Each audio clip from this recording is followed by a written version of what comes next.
For common memory card errors.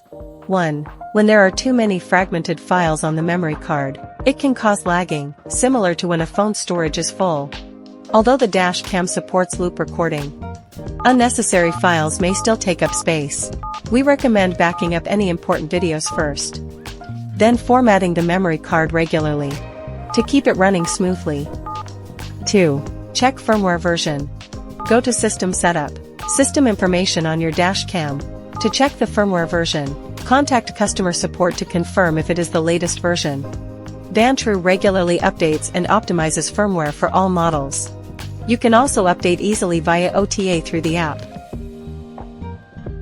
3. Check if loop recording is off. Go to Recording Setup, Loop Recording in the menu. If loop recording is off, the memory card will eventually fill up and you'll need to delete files manually. Otherwise, the dash cam will show SD card full and stop recording. We recommend enabling loop recording with 1-minute intervals. 4. When upgrading the firmware. If you format the memory card on a computer, all folders will be erased. To fix this, insert the card back into the dash cam. Go to System Setup, Default Settings, to restore factory settings.